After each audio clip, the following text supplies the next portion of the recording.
welcome back to another episode of Grinding 101. We're getting back into things at last. How exciting! Well, believe it or not, this step could be considered the last one in terms of the game. At least to me it is. So strap in everyone, because in this short video, I will be teaching you all how to get from level 60 all the way to level 80 in a few easy steps. So let's get the ball rolling, shall we?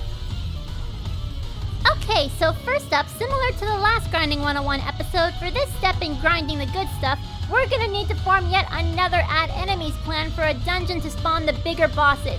Which dungeon? We're gonna be headed to Leanbox this time and head to the Halo Mountain dungeon. In order to build the plan for adding the enemies to the Halo Mountain, you'll need to get one turtle shell, which you can get as a drop from the Turtle Risky boss from the Maracaibo Forest. I would think that's obvious, but I'll say it anyway. Once you get it, form the plan and head to Halo Mountain with the Add Enemies plan turned on. Alright, similar to the last episode, there are two big new enemies wandering this dungeon. One you'll use for first time practice or charging up your gauge, and the other you will focus on hunting for the EXP. The two enemies this time around are the Obese dogu and Judge's Disciple. First, you'll start with the Obese dogu. This large dogu isn't too much of a problem to deal with at first. However, the only thing that sucks about it is the amount of HP that it gains every time it's its turn. Demolishing the HP gauge can be a pain with this one, so focus on breaking its guard, which is much easier luckily. Be sure to use the rush combo to charge your drive, then when its guard is down, take it out with one EX drive. That should be more than enough to take it down. This thing can also paralyze you, however, so be sure to bring Parallaxin. I swear all these bosses can paralyze you. What a pain, right? Once you take it out, you will be rewarded with 30,449 EXP, which is a little more than the Hirobo from the last episode gave. Not bad, right? But it's still not quite what we're aiming for. Once you get good at fighting this thing, it's time to move on to the even bigger gold mine of this dungeon. Moving on to this big guy over here. Funny enough, this is actually a recolor of an existing legit boss that exists in the sequel of this game. Anyway, this is Judge's Disciple. This is the boss you're going to want to be aiming for in the grinding stage of this place, so you'll be facing him quite a lot. This guy has the same issue as the dogu. He can paralyze you, however he doesn't heal on his turn, so that's a major plus. Now, this one can hit you pretty hard if you're not careful, so I suggest using your first turn to boost whatever stats you can, and if you have Neptune up front, the stat multiplier skill she has is a must for this fight. Also, activating HDD on CPUs can also be a bit of a help here. And if you have Noir in your party, it's best to use her in this fight for the paralysis immunity as well. Now, my advice on you for this fight is similar to the Hirobo. Pay attention to the turn order when it comes to guard breaking, so you can unleash multiple EX drives if necessary at the right time.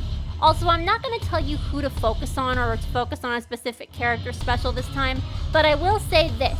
If you're the type that likes to play with DLC characters, their EX drives tend to be stronger than the others due to them not being tied to shares that weaken or strengthen them. You've seen me bust heads with Estuar's EX drive multiple times, so she's definitely a fun option for who's special to resort to if you have her or any of the other DLC characters. The point is, just focus on breaking the guard and killing it with an EX drive or two at the right moment. Once you defeat him, you'll be rewarded with almost 80,000 experience. Wow, that is a lot. That's definitely who you want to aim for on this EX grind, alright? Once you face this guy multiple times, your party's level will surely skyrocket. So, have fun! Alrighty guys, that's pretty much going to wrap up this video. It was a pretty short one, yeah, I know. But honestly, these methods aren't too complicated once you figure things out. Just take what I said from the last video and apply it to this one too. Again, this is still grinding and it will take you quite a while to reach your goal. But you'll get there for sure. And just letting you know, once you reach level 80 or over, you're pretty much at a stable place to clear out the game as well as the final boss. I will still have one last episode for this series for you that I will put out soon, but it's honestly not really needed realistically speaking. I'm just doing it for those that want to get even higher. And yes, I know that there are probably even better grinding methods than this one. I just like to use this one personally myself, so I'll just share it with you guys as well. It's certainly the easiest one for me, that's for sure. Well guys, thank you for watching. I hope I was able to give you the final piece that you need to reach the top potential and face the last boss head on with confidence. I will have one last episode as I said, but it'll be even shorter than this one. And it's just explaining how to use something rather than grinding on wild fodder. Anyway, I hope you guys have a great day, and I'll see you on the final Birth1 Grinding 101 episode. This is NepQueen officially signing off. Bye-bye!